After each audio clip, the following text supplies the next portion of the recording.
This evening, first, funding approved for the office of the Leader of the Opposition, but questions linger over delayed benefits and political fairness. Plus, a major court ruling in the Ragu's bar sexual assault case. One man walks free while two others are sent to face trial. Also, the government moves ahead with plans for a national electronic ID system, promising safeguards, privacy protection, and no impact on essential services. Meanwhile, a $900 million defense of the minimum housing program, as ministers insist strict screening is in place. And internationally, a dramatic power shift as Burkina Faso's transitional government moves to ban all political parties. Those stories and more coming up. Stay with us.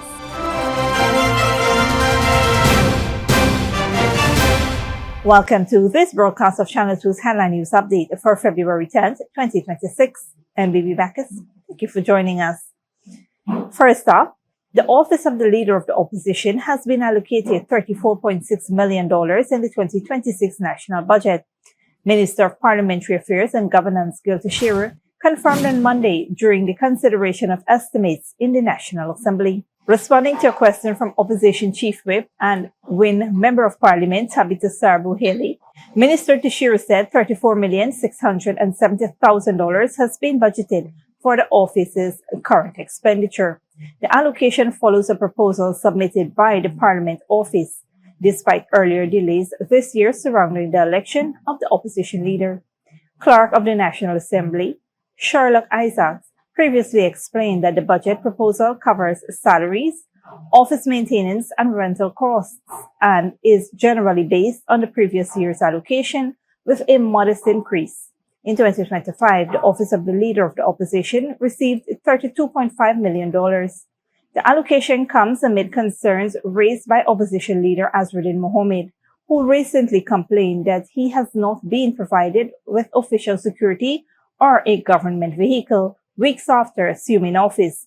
Benefits guaranteed under the Leader of the Opposition Benefits and Other Facilities Act 2010. Mohammed described the delays as a form of political discrimination and said such benefits should have been granted immediately upon his election. While the budget provides funding for the office's operation, questions remain over the timing and delivery of statutory benefits owed to the opposition leader.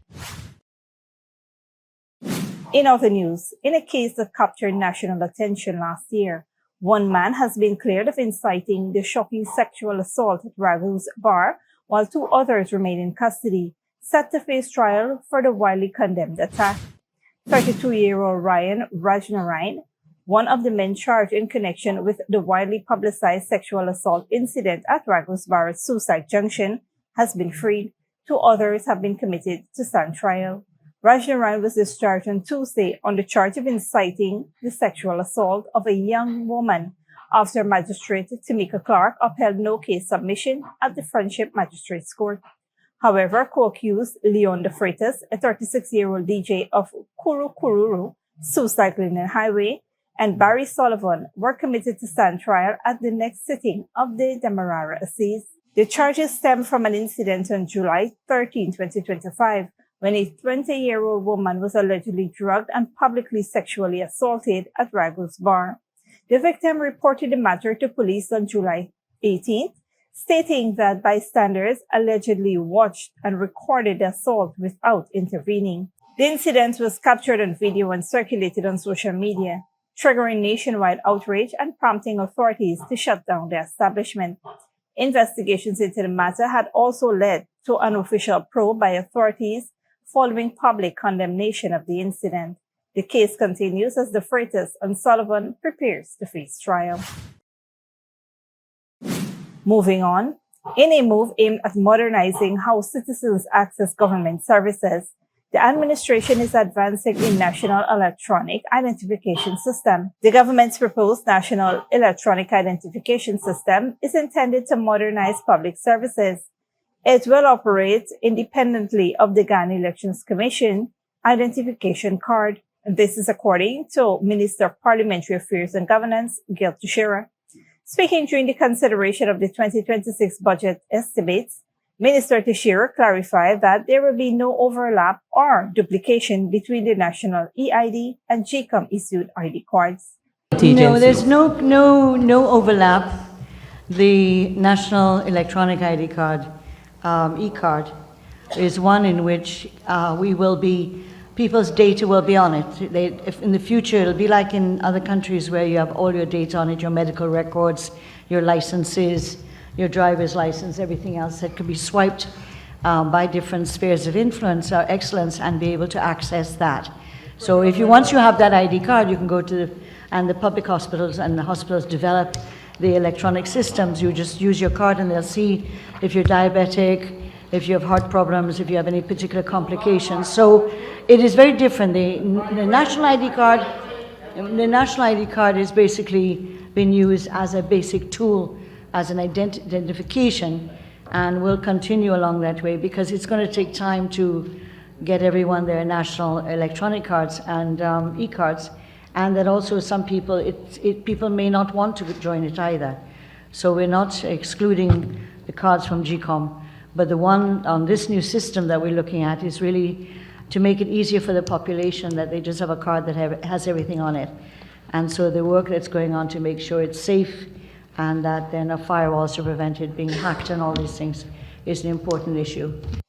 Teixeira stressed that the system will be governed by the Data Protection Act, with safeguards in place under the oversight of the recently appointed Commissioner of Data Protection. She also assured that citizens will not be denied essential services, such as healthcare or education, if they do not obtain the electronic ID immediately during the transition period.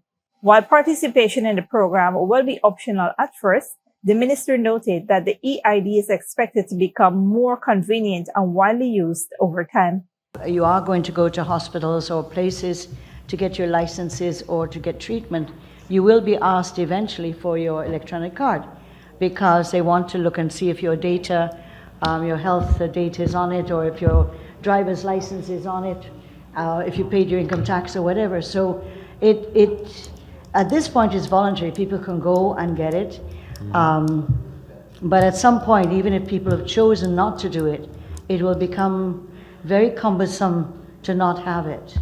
And that has happened in many countries that have introduced these new forms of identification and databases, that you do have a gap with people who may feel reluctant to join them. But I think over time, people realize how valuable it is to have it all on one card.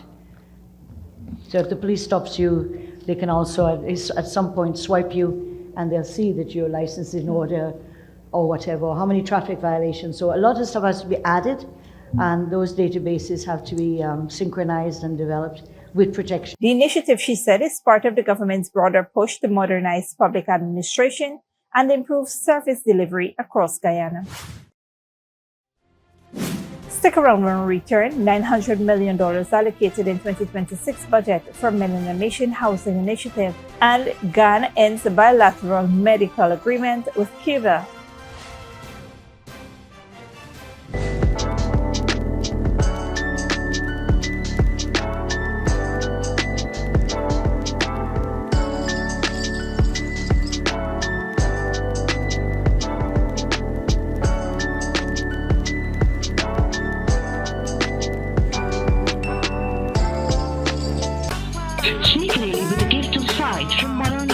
Services.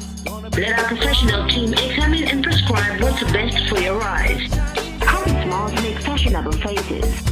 See us for a full line of optical services, including brand name and prescription eyewear.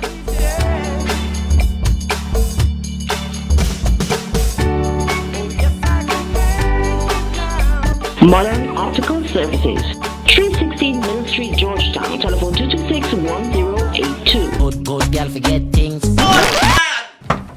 What's the problem, Granny? I want money for borrow for those surgery. I was dancing and I fall and fracture my hip. If you need some quick money, you should check Lender's Jewelry and Pawn Shop. Lender's Jewelry and Pawn Shop, Lot 238 South Road Border, Georgetown. Get jewelry made to order in just 72 hours. We also accept vehicles. Lender's, best rates, longest payback period. Boys, I get through. Plus, I could dance again.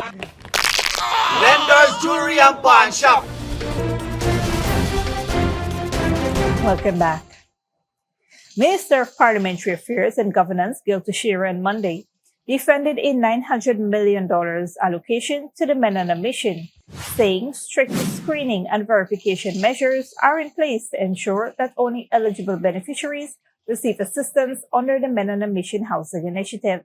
Speaking during the consideration of Budget 2026 estimates and expenditure, Teixeira explained that $900 million has been allocated this year to expand housing support for elderly persons, single parents, and men participating in the program. She noted that potential beneficiaries are first identified by the Menon mission and then thorough screening to confirm they meet the required criteria. The minister emphasized that the Menon mission housing initiative operates independently of the Central Housing and Planning Authority and does not cater to individuals already within the CHPA system. These are persons who are really in dire straits and who can't afford to build a house, in most cases, elderly single parents. And so the men who are part of MOM identify some of these cases, and then those are responded to by the organization. They've inspected, check it, do the assessment, etc. So these are not persons that are captured in the applications to CHMPA. Minister Teixeira said the CHMPA records are checked to avoid duplication, and further investigations are conducted to verify land ownership where necessary. Launched in 2022 by President Dr. Mohamed Erfanali, the Menon Mission Initiative aims to transform men's attitude towards women and children, promote positive community engagement, and address issues such as gender-based violence. Activities under the program include workshops, community outreaches, and housing improvement projects. Minister Teixeira said several government agencies continue to support the Menon Mission Initiative as part of the broader effort to promote social change. In other news, Ghana has formally ended its bilateral medical cooperation agreement with Cuba, a move Health Minister Dr. Frank Anthony says reflects changing circumstances rather than external pressure. In a statement to Kaito News on Monday, Dr. Anthony explained that Cuban doctors now come to Ghana independently to seek employment, rendering the 2023 government-to-government arrangement unnecessary. The termination of the agreement has sparked speculation that it was linked to U.S. allegations of exploitation in Cuba's overseas medical program, which Washington has described as forced labor and warned could lead to visa restrictions and trade repercussions.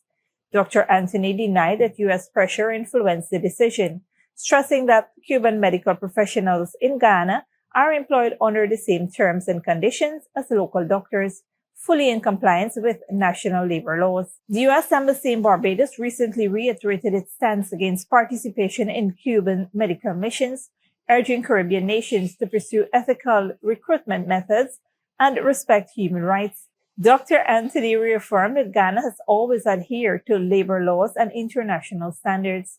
Meanwhile, the Cuban Medical Scholarship Program will continue, with notices for the 2026-2027 academic year expected soon. Officials emphasize that despite the end of the bilateral agreement, students will still have opportunities to train abroad, and Cuban medical workers will continue to contribute to Ghana's healthcare sector through direct employment. Don't go away after the break. Building collapses in Lebanon's Tripoli kills at least 40 people. And Ghislaine Maxwell refuses to testify before U.S. Congress asks for clemency. Good girl forget things.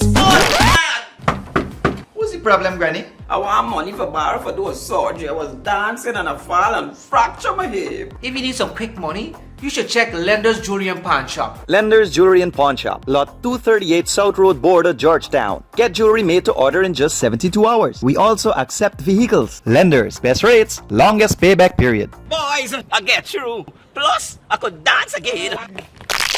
Lender's Jewelry and Pawn Shop. Sneakily with a gift of sight from Modern Optical Services. Let our professional team examine and prescribe what's best for your eyes. Our smalls make fashionable faces. See us for a full line of optical services, including brand name and prescription eyewear.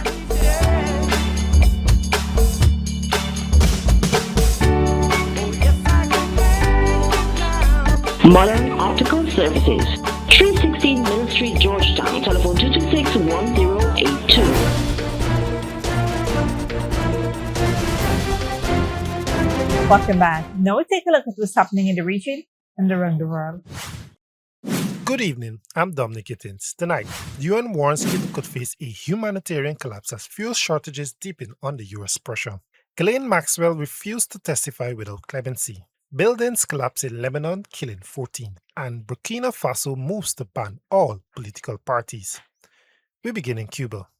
The United Nations has warned that Cuba faces a potential humanitarian collapse as severe fuel shortages deepens under US pressure to block oil shipments. UN officials said unmet energy needs risk worsening food shortages, blackouts, and economic hardship. The UN urged dialogue and respect for international law, noting decades of sanctions and recent regional tensions are compounding Cuba's crisis. Ghislaine Maxwell, the associate and former girlfriend of the late Jeffrey Epstein, has refused to answer questions before a United States House of Representatives committee, but indicate that she may testify in exchange for clemency. Al Jazeera's Alan Fisher reports. Ghislaine Maxwell was often pictured by Jeffrey Epstein's side. She was his girlfriend and fixer, often recruiting underage girls for his parties.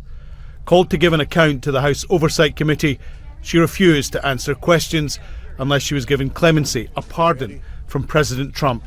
As expected, Ghislaine Maxwell took the fifth and refused to answer any questions. This obviously is very disappointing. We had many questions to ask about the crimes she and Epstein committed, as well as questions about potential co-conspirators. Trump has refused to rule out issuing a pardon, and one congressman, breaking the rule of not discussing what happened in the closed-doors meeting, said Maxwell confirmed she had never seen Trump or former President Bill Clinton commit any wrongdoing. Clinton is to give evidence to the committee later this month. It is very clear that she used this opportunity to not only campaign for clemency, as she has been doing, but also to send a direct message that she is hoping that people who were sitting in the deposition will transmit to the President of the United States, which is that her silence can be bought through clemency. While the scandal has led to titles being removed and resignations in the UK, the impact in the US has been much less. But one congresswoman says it's important the investigations continue for the victims. Already stated, she is a monster. She does not care. She has no remorse. She is not seeking to bring about some kind of closure for these women. She doesn't care. And frankly, it seems like this administration overall does not care. All they care about is protecting the powerful and protecting pedophiles. Maxwell spoke to the Deputy Attorney General about the Epstein investigation in the summer. She did not then invoke her right to silence. A few days later, she was moved from a maximum security prison. Alan Fisher, Al Jazeera, Washington. 14 people have been killed in Lebanon when 2 buildings collapsed in the northern city of Tripoli. It's the third such incident in recent weeks. Al Jazeera's Zina Kaddour reports.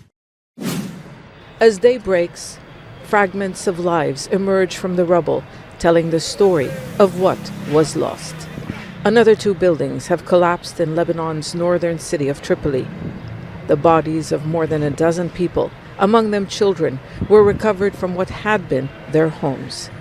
This has been happening for years, mainly in poor neighborhoods where hundreds of houses and apartment blocks are unsafe. Summer was among those who heard her neighbor's screams as the buildings collapsed. She is scared she'll suffer the same fate, but says she has nowhere to go. I heard the cracks and then a roaring sound. I just want the authorities to come and inspect my building. I wasn't able to sleep last night. Promises of aid for those affected are not enough for families who say they need long-term solutions. The community is in shock. This is the 3rd incident of its kind in recent weeks. My uncle and his daughter died. 2 of his sons are in hospital. He told local officials that the building was not safe. No one did anything. For decades, few repairs have been undertaken. Some of these buildings were damaged during the Civil War in the 1980s. Others were built illegally. This is a testament to the systematic failures of successive governments that dates back decades. Deep-seated corruption is blamed for dysfunctional and cash-strapped institutions. There's also a sectarian-based political system that weakens the state, that struggles to provide even the most basic services. Structural issues are easily noticeable in almost every building in impoverished neighborhoods like this one. Comprehensive surveys still have to be conducted. Nearby, people show us the cracks in their walls. It was like an explosion, and then there was dust everywhere. We have no choice but to stay here. Local authorities have declared an emergency, warning residents of at least 100 buildings to evacuate immediately. But they also say they don't have the means to tackle what is now being called a humanitarian catastrophe. And so, the option for thousands of families is to wait for the next tragedy. Zena Khuder, Al Jazeera, Tripoli, northern Lebanon. Burkina Faso's Transitional Assembly has voted unanimously to ban all political parties, with interim President Ibrahim Traoré arguing that politics divides rather than unites the country. Al Jazeera's Nicholas Haig reports. Unanimous vote by all 69 members of parliament in Burkina Faso's Transitional Assembly to ban political parties. Among them, civil society figures, even former party members. They say politics no longer unites, it divides. This is the state of democracy under junta leader Ibrahim Traoré. His administration has framed the decision as rebuilding the state, accusing political parties of abuses. People in rural Burkina are not ignorant. They've seen how political parties operate. They've seen the divisions they cause. Many lived through it, so they are not worried by this decision. Before the coup, around 100 political parties were registered in Burkina Faso, 15 of them represented in parliament. All of them are now dissolved. Deep in the countryside, there isn't worry, but fear. A war being lost, far from the capital and largely out of sight. The United Nations estimates 40 to 60% of the country is outside government control. Armed groups linked to Al-Qaeda and ISIL hold power where the state does not. Like in neighboring Mali, there are no political parties, no debates, just survival. The United States says cooperation with the military continues, but it's becoming more difficult. Russia has stepped in to provide security support, and with it, a new digital frontline has emerged. Videos generated by artificial intelligence flood social media, reshaping perceptions of reality. A news presenter praises Traoré. In another clip, the junta leader confronts the French president. None of it is real, but all of it powerful. For critics, it's part of the same strategy, distraction. A focus on symbols and spectacle, while voices of dissent are silenced in the name of democracy. Nicholas Hawk, Al Jazeera. Thanks, Dominique. This brings us to the end of our regional and global news coverage. Up next is the 3-event forecast.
And that's it to be 2 Headline News for this Tuesday evening. As we take our leave, we invite you to follow us on Facebook and YouTube.